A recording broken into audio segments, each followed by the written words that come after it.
প্রশংসা করলাম কার? প্রশংসা করলে লাভ কার? আল্লাহর না আমাদের? দুনিয়ার সব জায়গায় প্রশংসা যার করবেন তার লাভ, কিন্তু এই জায়গায় ব্যাপারটা ভিন্ন। আল্লাহ পাকের প্রশংসা করলে আল্লাহর কোনো লাভ লস নাই, সব লাভ আমাদের, ঠিক কিনা?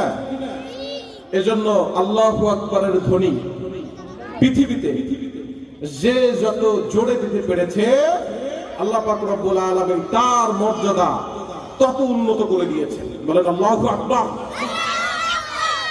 আল্লাহু আকবারের ধ্বনি যখন মুয়াজ্জিন আযান দেয় পুরা গ্রামের মধ্যে ছড়িয়ে যায়। যখন মুয়াজ্জিন সাহেব আল্লাহু আকবার বলে, সমস্ত মানুষগুলি বিস্তীর্ণ এলাকা জুড়ে সকলের কানে যায়। আর ইমাম সাহেব যখন নামাজ পড়ায়, ওই চার দেয়ালের মাঝে ইমাম সাহেবের আল্লাহু আকবার থাকে, ঠিক না? এজন্য রাসূলুল্লাহ সাল্লাল্লাহু আলাইহি ওয়াসাল্লাম বলেছেন, কিয়ামতের দিন কঠিন মুসিবতের দিন, সবাই যখন কিয়ামতের ময়দানে একসাথে দাঁড়িয়ে থাকবে, আল্লাহ পাক রব্বুল আলামিন মুয়াজ্জিনের মাথাটা সবার চাইতে উঁচু করে দিবে।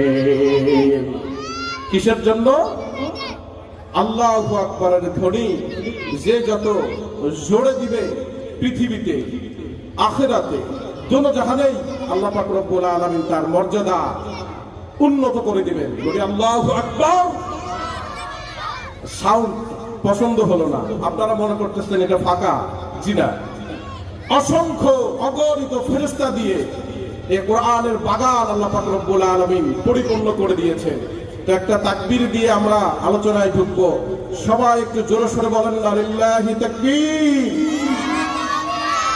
এদেশে আল্লাহু আকবারের সুরে সূর্য ওঠে, এদেশে আল্লাহু আকবারের সুরে সূর্য ডোবে, ঠিক কি না? এদেশে আল্লাহু আকবারের সুরে সূর্য ওঠে।